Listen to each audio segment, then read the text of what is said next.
I was uncomfortable in my skin. I felt bloated all the time. My libido was in the toilet, which was so unlike the younger me. I had hot flashes every day. I never sat and talked to a doctor about my health and my symptoms for more than 5 minutes while I'm sitting on the table in there. And I thought, this is someone that I can trust with my body. That shift in your body composition. Huge confidence booster. Right. Don't let it control your life. Take control. The minute you see a risk factor, you start to take action. So I would say do the same with your body. The minute you feel that first hot flash, go ahead and see someone and not wait. Before you hear this episode of the Menopause, if you feel that it's time to make a change and you want to join the Urogenius family, reach out to us at HoustonUrogynecology.com or 832-831-0362. You can also check us out on Instagram or Facebook. Our handle is The Pelvic MD. Enjoy.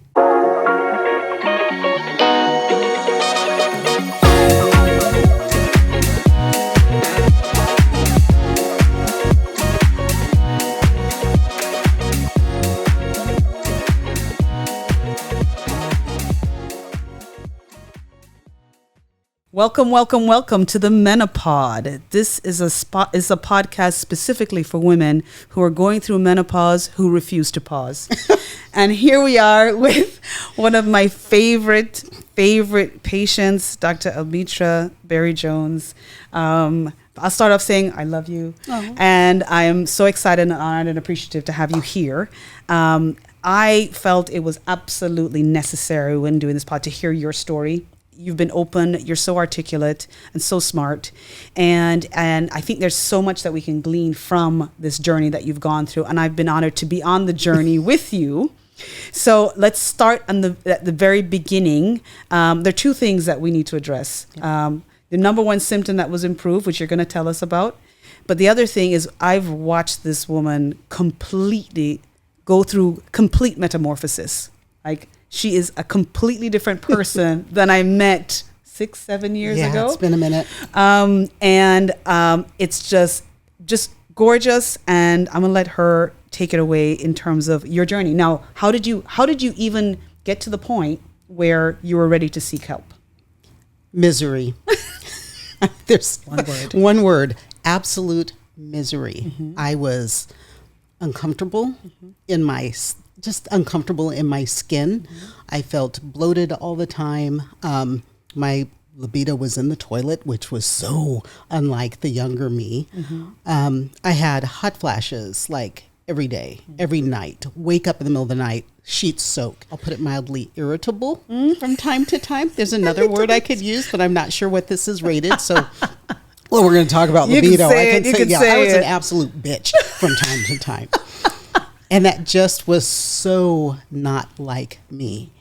And I remembered, I sort of overheard a conversation, I can't even remember where, and somebody said something about bioidentical hormones. And so, geek that I am, I started doing my own research and diving in, okay, what are bioidentical hormones? Where can I get them?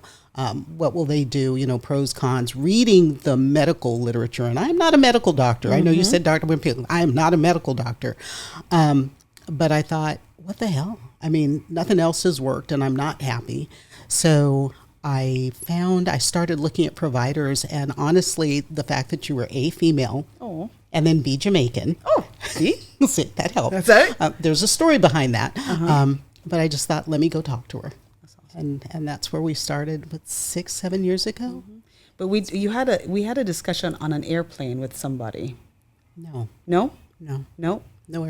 About hormones? Oh, I've talked to a lot of people about hormones. Anybody who'll listen. Every woman I meet who's over 50 or I see them and they're doing flashing. This. Oh, honey, let me tell you something. Yeah. And so you came. We talked. We sat on a couch much like this, and chatted in that cute little office of yours that I absolutely adored. Mm-hmm. And I think we talked for close to an hour, just talking. And that was probably the first thing I thought after my whole life lived experience with physicians for whatever. Mm-hmm. I never sat and talked to a doctor about my health and my symptoms for more than 5 minutes while I'm sitting on the table and they're, rushing in and out. And I thought, this is someone that I can trust with my body and seeing if this Totally honored. seeing if this will work. And I have trust issues, so trusting you was a big step for me. Absolutely. And I have never, not once, regretted this journey. It has been amazing. Awesome. And again, so when you came to me, you were a different person. Oh boy, was I. I was about 35 to 40 pounds heavier. I couldn't get in what I felt was a decent workout. When I did work out, it was like, okay, so I did something. It was like I could check the box. I worked out today. I got on the treadmill, or I got on the elliptical for, 15 minutes. That was it. No weights, no heavy weights. I do yoga every once in a while, but nothing ever to the point where I am now when I finish a workout with my trainer, where I can lie on the mat and I feel I'm just spent. I mean, every bit of me has gone into that workout, and about 2 minutes later, I just feel great. And it's like, I tell people, recovery is huge. And I track my vitals, right, while we're working out. We look at my heart rate. Everything is great. But I feel now that I am in the type of shape I was in when I was in college and I was cheerleading and in the Army Reserves. Great. Yeah. That's crazy. Yeah. That's crazy. You look it. I got to show you a video that my trainer took last week of what my back looks like when I'm working out. Okay, we're putting that on Instagram. You can come and watch it on the podcast. I'm excited. Yeah, no, absolutely. I'll share it. Yeah. But firstly, your trajectory is you look younger. Okay. And more importantly, and I said this to you at one of our consultations, before, when I'd seen you, you come and you sit beside me, we talk, or if we're doing a pellet, you come and you jump up on the table. And one day I was running a little bit late and you were sitting in the couch, and Almitra, you sat like a little girl. You had your feet like rolled up and like her, and I tucked under. You tucked under, and just this youthfulness and this ease and this limberness and this just complete confidence, and I wish I had taken a picture of you like that. We should have done before. Yeah, and after. Before, and then one every 6 months. As opposed to the person I met 6 years ago. And I was like, and honestly, that's what screamed your youthfulness, right? That was, it was just such great energy. And then obviously you see, her musculature and your strength and everything else coming through. And then let's talk a little bit about the primary reason that you did this. Libido. But I have to tell you one thing. When you said, I tuck my legs, my knees were so bad. Creaky, achy, joint pain. Anybody else in menopause have joint pain? And this has eliminated that. Between the pellets and the ability to work out and strengthen all the little muscles around my knees and joints, I don't have no aches, no creaks, every once in a while something will pop. But that wake up in the morning, just achiness, gone. Just gone. It's so common. And actually, that's one of the symptoms that we've been ignoring. The Menopause Society this year actually just made a very clear statement that joint pain is now a menopause symptoms. So you've already diagnosed and told everybody. And so now you all know, yes, okay? If you have joint pain. Yeah, definitely makes a difference. So back to libido. Yes, libido. Yes. I have always had a very high libido. Don't know where it comes from, but it seems I share it with my brother and sister, so maybe it runs in the family. Except that they're older and it doesn't run as much for them because they're not doing what I'm doing. Right. But I wasn't interested, which is so unlike me, to just not be interested. And I know I shared with you after my first insertion, about a week later, I woke my husband up and I said, wake up. He's hard to wake up. I was he sleeps like a dog on rock. Right. I was like, wake up. He's like, what? I said, I need it, and I need it now. Right now. He said, what is now? Yes. That's awesome. Yeah, it was awesome. Not so awesome for him that first time, but he's gotten used to he's gotten used to it now. That's like, no, they're not. The house is on fire. I'm on fire. I'm on fire. No, he just understands that when I, sorry for the producer who's sitting here having to listen to this, but when I rub his leg at 5 a.m., he knows what that means right now. That's right. Yeah, it's time. It's time. It's time. That's awesome. Yeah. How has that changed your relationship? Well, if you're only listening to this, you can't see the smile on my face. It's wonderful. That's awesome. It's wonderful. That's awesome. He is younger than I am, 5.5 years younger than I am. So he's understanding that this is not going away anytime soon. That's right. He's starting to get his mind around it, but we enjoy each other. I think in ways that when we look at our friends who are our age, close to our age, where the woman's going through menopause and they're sexually miserable, I have to say. I want to talk a little bit about the physiology of sex in terms of what does it do for you? A day that you have sex versus a day that you don't have sex. A day that I have sex, there is a permanent smile on my face all day long. I mean, the glow is there. You feel good.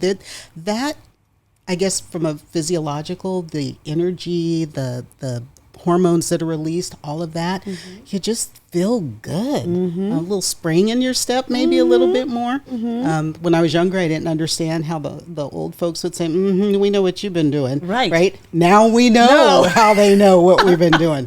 Because they know what it feels like. Absolutely. The one thing that, like I know a lot of women say that I talk to is, the whole issue of dryness. I'm like, I don't have that issue. It's like Niagara Falls down there, baby. Absolutely. Yeah. Let it rain. Yes. That's awesome. Yeah. And that's the thing is what women have to realize is that the sooner, I can tell you from a physiologic perspective, the sooner that we catch that vaginal dryness as it's starting to happen, is the more it can be helped just by hormones. The later we catch it, we have to do other things. Yeah. So it's really important for women to realize that you need to catch that vaginal dryness as soon as this happens. And there are great options in terms of getting it fixed, including your hormones. So that's awesome. Now, your physicality as it relates to the drive, do you think that the two are going hand in hand? Yes. Okay. And I will say, we would say, I'm such a horn dog, but we can say that. That's right. We understand that. That's right.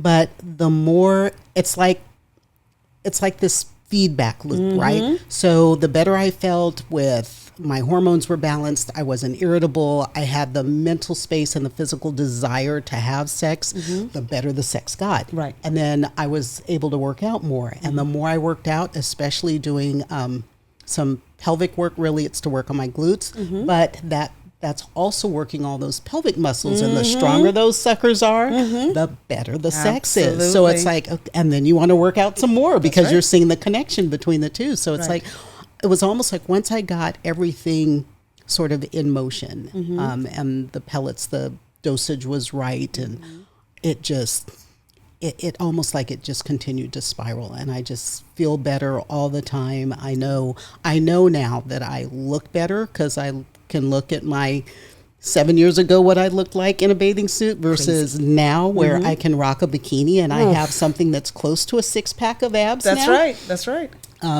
Yeah, when I can poke those abs and it's a wall and it looks good and feels good, I'm like, yeah. I love that. I even have a little booty now that doesn't She's got droop. booty. That's right. And I know because I do her pellets. And I was like, wow. Yeah, we had to find a new place to put my pellets. That's right. Yeah. That's right. Because you'd lost so much weight. I was like, where's my fat? There's just all muscle everywhere, right? And there was just no fat anywhere for me to put. Handle for yeah, it. I mean, please, it's not even barely. I don't. You can't even call that a handle. So the part that I need you to tease out for me a little bit is the psychology of it in terms of, women. We need confidence to be able to have sex. Yeah, that shift in your body composition. Huge confidence booster. Right. That's what I need you to tell Huge me. What is that? confidence Can you booster. tease out what that psychology meant for you and for the rest of your life as you are maturing? I think, well, one thing, when you feel more confident, right? And the minute people start noticing, and they don't have to say anything, but, when you get to be our age and, so I'm 62 for, people looking at this, you can tell from the hair, if nothing else. Not for a second. It's all the hair. It's the silver. But people say, there's no way on earth you're the age that you say you are. Nope. It's like, yeah, I'll show you my license. Now I'm very proud to, it's like, yes, I'm a senior citizen now. That's right. Officially, I get Social Security. Legit for age. Legit. But I think I started to carry myself with a little bit more, not that I've ever been a slouch, but I felt better. I felt younger. And with that, the comfort in dressing maybe a little more youthful, because sometimes psychologically I'll question, should I be wearing that at my age? And then I look at my body and go, why the hell not? Why not? You know, who's to decide what I can and can't wear? It's not like I'm going to a job where, you know, there's a dress code or anything. Right. I'm on permanent vacation, so I dress for permanent vacation. That's right. But even my trainer will talk about how good I look from a physical perspective, and then push myself a little bit more, because I know the more I do, the younger I feel. My first goal was just not to break a hip. But now I don't have to worry. In fact, from the physiological side, the medical side, when I did have my bone density checked a year or two ago now, I lose track. It said my risk of hip fracture was like 0.000. And it was like, I saw 3 zeros, I was good. And I thought, some of that I know is from strength training, but I couldn't have done that without the pellets. Right. So, and then I feel better and want to have sex more often. Absolutely. I mean, you know, if he'd either get me a surrogate or could rise to the occasion 7 days a week, honestly, it would be a 7-day-a-week event. So listen, ladies, let me tell you.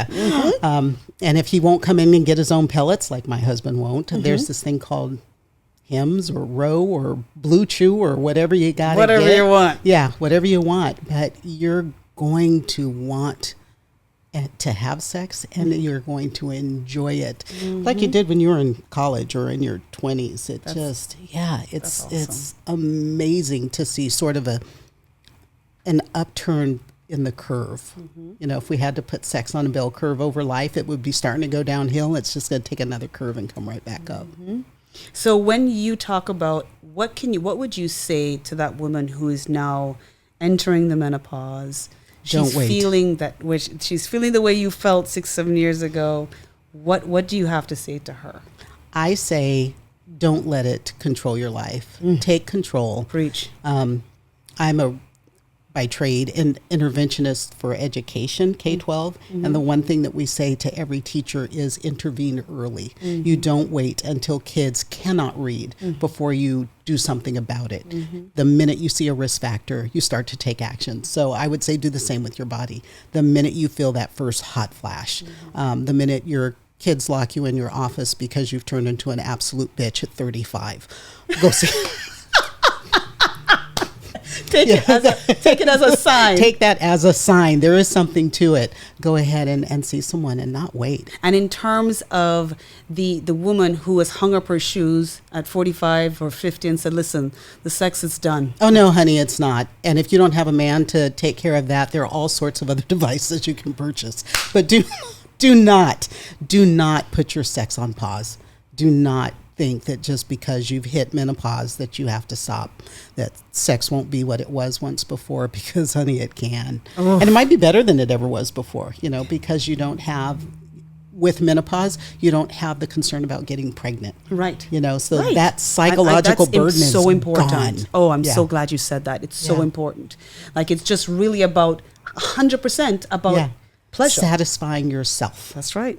That's right. And it should be all about you. Absolutely. Forget him. It's all about you. All about you. Because if you're happy, everybody's happy. Yeah. Absolutely. You are a special, special person to me. You have changed millions of women's lives just by hearing your story. I am honored. I so appreciate you taking the time to come and talk to me. Thank you, thank you, thank you. Well, thanks for having me, and thanks for doing this for all womankind. Yes, my pleasure.